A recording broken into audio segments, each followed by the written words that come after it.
दोस्तों welcome to my अरा academy YouTube channel. दोस्तों आज हम बात करने वाले हैं हड़प्पा सभ्यता या फिर सिंधु घाटी सभ्यता के बारे में। अक्सर कई सारे एग्जामों में यहाँ से प्रश्न पूछे जाते हैं।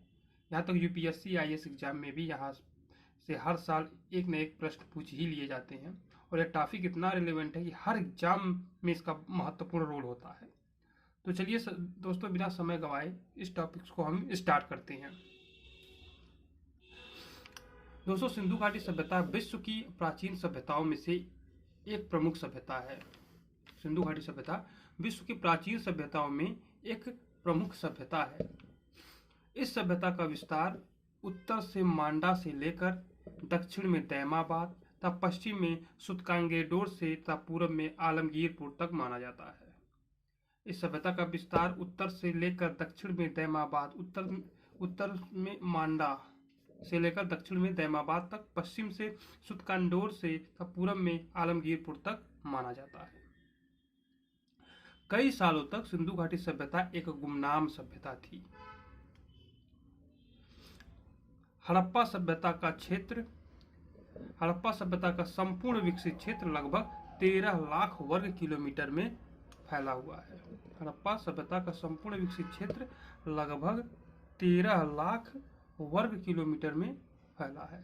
हड़प्पा सभ्यता का संपूर्ण विकसित क्षेत्र कितने किलोमीटर में फैला है? यह लगभग 13 लाख वर्ग किलोमीटर में फैला है।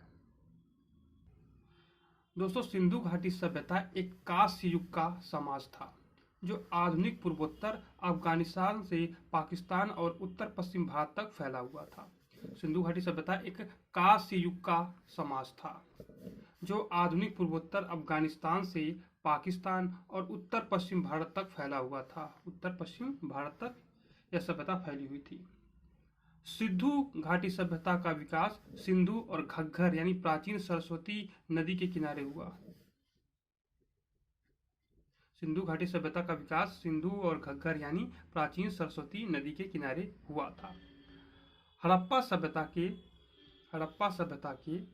हड़प्पा, मोहनजोदाड़ो, कालीबंगा, धौलावीरा, लोथल और राखीगढ़ी इसके मेन सेंटर पॉइंट हैं। यानी हड़प्पा सभ्यता या फिर सिंधु घाटी सभ्यता के हड़प्पा शहर, मोहनजोदड़ो, कालीबंगा, धौलावीरा, लोथल और राखीगढ़ी इसके मेन सेंटर पॉइंट थे, यानी इसके या केंद्र बिंदु थे। इस सभ्यता को सैंधव सभ्यता इसलिए कहकर पुकारा जाता है। सैंधव सभ्यता इसलिए कहकर इसको पुकारा जाता है क्योंकि इस सभ्यता से संबंधित प्रारंभिक पुरा स्थल सिंधु तथा उसकी सहायक नदियों के आसपास से प्राप्त हुए हैं। इस सभ्यता को हड़प्पा सभ्यता इसलिए कहकर पुकारा जाता है क्योंकि इस सभ्यता से संबंधित पुरा स्थलों में सर्वप्रथम हड़प्पा नामक पुरा स्थल की खुदाई हुई। इस सभ्यता को हड़प्पा सभ्यता इसलिए कहकर पुकारा जाता है क्योंकि इस सभ्यता से संबंधित पुरा स्थलों में सर्वप्रथम यानी सबसे पहले हड़प्पा नामक पुरा स्थल की खुदाई हुई थी। सर्वप्रथम कांस्य निर्माण के तकनीकी की जानकारी इसी सभ्यता में सर्वप्रथम कांस्य निर्माण की तकनीकी की जानकारी प्राप्त हुई, इसलिए इसे कांस्य युगीन सभ्यता भी कहा जाता है। कांस्य युगीन सभ्यता इसलिए यह कहा जाता है क्योंकि कांस्य की जानकारी सर्वप्रथम इसी सभ्यता में प्राप्त हुई है। लेकिन कांस्य युगीन सभ्यता होने के बावजूद जिस धातु का ये लोग प्रयोग ज्यादा करते थे वह कांसा था, न कि तांबा। लेकिन कांस्य युगीन सभ्यता होने के बावजूद जिस धातु का ये लोग प्रयोग ज्यादा करते थे वह कांसा नहीं था, वह क्या था? वह तांबा था। लेकिन कांस्य युगीन सभ्यता होने के बावजूद जिस धातु का ये लोग प्रयोग सबसे ज्यादा करते थे वो कांसा न होकर तांबा का प्रयोग ये लोग सबसे ज्यादा करते थे। दोस्तों इस काल में लिखित और पुरातात्विक दोनों प्रकार के साक्ष्य मिले हैं, परंतु हड़प्पाई लिपि अभी तक पढ़ी नहीं गई है। इस काल में लिखित और पुरातात्विक दोनों प्रकार के साक्ष्य मिले हैं, परंतु हड़प्पाई लिपि अभी तक पढ़ी नहीं गई है। सबसे पहले इस सभ्यता का पता 1826 ईस्वी में चार्ल्स मैसन ने लगाया था। सबसे पहले इस सभ्यता का पता 1826 ईस्वी में चार्ल्स मैसन ने लगाया था। उसके बाद साल 1919 में भारतीय पुरातत्व सर्वेक्षण विभाग के उस समय के अध्यक्ष जॉन मार्शल के नेतृत्व में पुरातत्वविद दयाराम साहनी इसके प्रमुख नगर हड़प्पा का पता लगाया। प्रमुख नगर हड़प्पा का पता किसने लगाया? दयाराम साहनी ने। किसकी अध्यक्षता में? जॉन मार्शल के नेतृत्व में।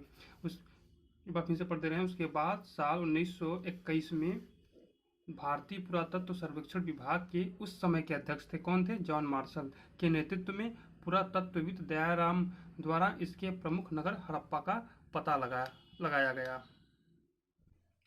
दोस्तों बात कर लेते सिंधु घाटी सभ्यता का भौगोलिक विस्तार क्या है। उत्तरी सीमा इसकी मांडा जो जम्मू कश्मीर में है। जो मांडा है यह चेनाब नदी के किनारे है और अखनूर जिला कश्मीर में। उसके बाद है यह पश्चिमी इलाका इसका, तो यह सुत्कांगेडोर है, ये जो बलूचिस्तान में है। यह दस्क नदी के किनारे है, यह दस्क नदी के किनारे है सुत्कांगेडोर बलूचिस्तान। इसका पूर्वी छोर जो है वो आलमगीरपुर उत्तर प्रदेश, और यह हिंडन नदी के किनारे है। आलमगीर उत्तर प्रदेश में है और किस नदी किनारे है अगर पूछा जाए एग्जाम में तो वो हिंडन नदी के किनारे है। और इसका पश्चिमी हिस्सा दैमाबाद महाराष्ट्र में है, यह प्रवरा नदी के किनारे है। अहमदाबाद जिला है महाराष्ट्र का, यह प्रवरा नदी के किनारे है।